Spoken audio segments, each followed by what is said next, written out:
1월부터 지금까지 최소 210명, 한 주에 10명이 넘는 사람들이 사형으로 목숨을 잃는 나라가 있습니다. 16살 소녀, 카페에서 일하던 청년부터 평범한 의사, 전 국방부 차관까지 가차없이 사형을 당한 이 나라는 바로 이란인데요. 특히 작년 9월 시작된 반정부 시위 이후 사형 집행이 더 늘어나서 그 전년도에 비해서 무려 75%가량 증가했다고 합니다. 이란의 비인도적인 사형 집행에 유엔, 인권단체, 각국 수장들까지 강한 비난의 목소리를 내고 있지만 이란은 보란듯이 사형 집행을 이어가고 있는데요. 신에 맞선 죄, 지상을 더럽힌 죄라는 죄목으로 자국민들의 목숨을 빼앗고 있습니다. 이란은 도대체 왜 국제사회의 거센 비난에도 불구하고 사형을 멈추지 않고 있는 걸까요? 국제 엠네스티에 따르면 지난해 이란에서 사형으로 목숨을 잃은 사람이 576명이라고 합니다. 2021년 기록된 314명을 훨씬 웃도는 수치인데요. 도대체 왜 어떤 사람들이 사형을 당한 걸까요?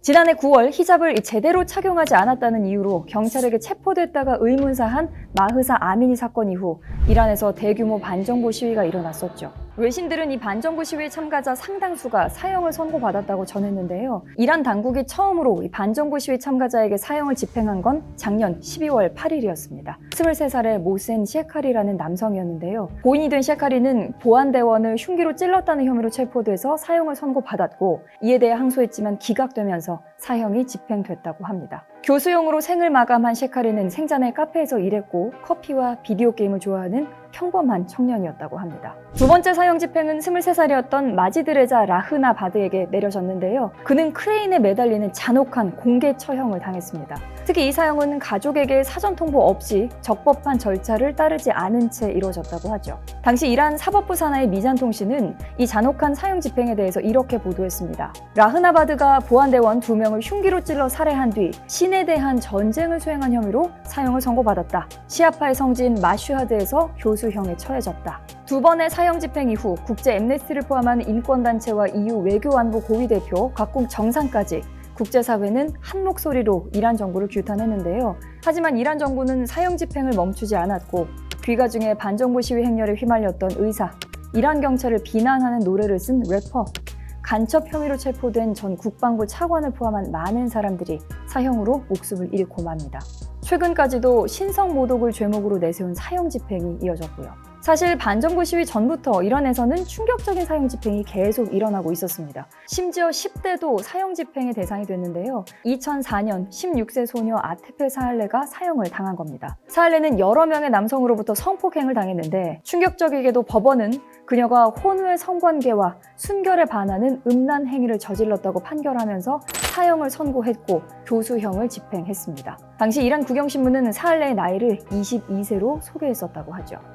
이런 끔찍한 사형 집행이 이란에서는 몇십 년 동안 이어져 오고 있는 거고요. 기본적인 인권을 침해당하고 있는 여성은 물론 이 사회적 지위가 있는 남성일지라도 이제는 이란 정부의 눈에 나면 사형의 위험에서 벗어날 수 없는 상황이 된 겁니다. 국제사회는 이란 정부의 사형 집행을 심각한 문제로 여기고 있습니다. 지난 5월 9일 폴커 투르크 유엔 인권 최고대표는 이란을 향해 직접적인 경고의 메시지를 전했는데요. 이란은 세계 최고의 사형 집행국 중에 하나다 이렇게 강조하면서 사형제를 폐지하거나 모든 사형의 집행을 중단하라고 강하게 촉구했습니다. 그리고 이렇게 말을 했죠. Incompatible with international human rights norms and standards. 국제 인권 규범 기준과 양립할 수가 없다. 오랜 시간 동안 사형제 폐지에 대한 공감대를 형성해온 국제사회에서 이란의 행태는 세계 규범과 공존할 수 없는 일이라고 강조한 겁니다. 사실 유엔은 그동안 쭉 비슷한 목소리를 내왔습니다. 2022년 10월 10일 세계 사형 폐지의 날에는 인권 침해 없이 사형 집행이 이루어지는 건 불가능하다 이렇게 강조했고요. 같은 해 12월에는 전 세계적으로 사형제를 폐지하기 위한 사형 집행 유예 결의안을 표결에 붙이기도 했죠. 2007년부터 주기적으로 해온 이 표결에 대해서 매해 더 많은 국가들이 찬성표를 던지고 있습니다. 주요국들도 유엔과 뜻을 함께하며 이란의 계속되는 사형 집행을 비난하고 있는데 제임스 클레버르 영국 외무장관은 영국 국적자이기도 한 아크바리 전 국방부 차관에게 사형 선고가 내려졌을 때 인간의 생명을 완전히 경시하는 야만적인 정권의 정치적 동기에 의한 행위다 이렇게 말을 했고요. 토비아스 빌스트롬 스웨덴 외무장관은 사형은 비인간적이고 돌이킬 수 없는 형벌이다 이렇게 비난했습니다. 네덜란드 정부는 아예 자국 주재 이란 대사를 초치해서 사형 집행에 항의하고 다른 유럽 국가들도 이런 행동에 나서야 한다고 촉구하기도 했죠.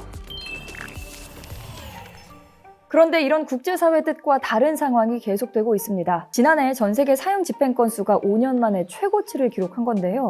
국제 앰네스티가 공개한 2022년 전 세계 사형 현황을 보면 지난해 20개국에서 총 833건의 사형이 집행이 됐는데 이게 전년보다 53%나 증가한 수치라고 합니다. 사형을 가장 많이 집행한 나라로는 중국, 이란, 사우디아라비아, 이집트, 미국을 꼽았는데요. 사형 집행 건수를 제공하지 않는 중국을 제외하고 2022년 이뤄진 사형 집행의 93%가 중동, 북아프리카에서 이뤄졌다고 하니까 이란에 사용해진 이 사형 집행 건수가 얼마나 말도 안 되게 높은 숫자인 건지 실감이 나시죠?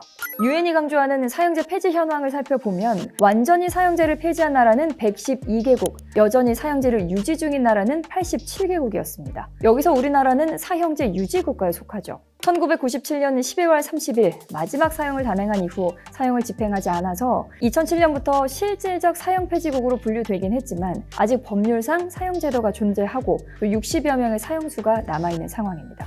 이에 대해 신민정 국제 앰네스티 한국지부 이사장은 한국 정부가 밝힌 사형제 폐지 의지가 언제 이행될지 국제사회가 지켜보고 있다라면서 사회적 합의라는 말 뒤에 숨지 않고 이제 완전한 사형 폐지 국가로 가는 국제적 흐름에 올라타야 한다 이렇게 말하기도 했습니다.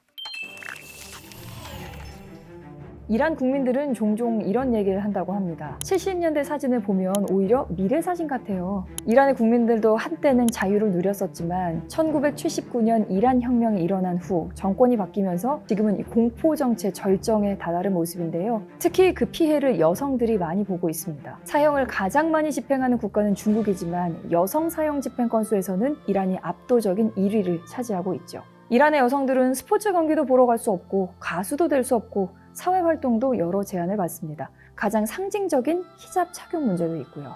반정부 시위 이후에도 상황이 나아지지 않아서 지난 4월 알자지라에서는 이란이 히잡을 착용하지 않은 여성들을 찾아내기 위해 공공장소에 카메라를 설치했다 이런 기사를 내보내기도 했습니다. 현대판 빅브라더가 실제로 존재하게 되는 겁니다. 이 흐름을 끊어야 앞으로 억울한 희생자가 더 생기지 않을 텐데 국제사회가 좀 더 적극적으로 움직여야 하지 않을까요? 저는 이런 생각이 듭니다. 오늘 이란의 사형 집행과 이에 대한 국제사회 반응을 소개해드린 저는 박세정이었고요. 다음 이 시간에도 여러분이 궁금해하실 국제 이슈 분석해서 전달해드리겠습니다.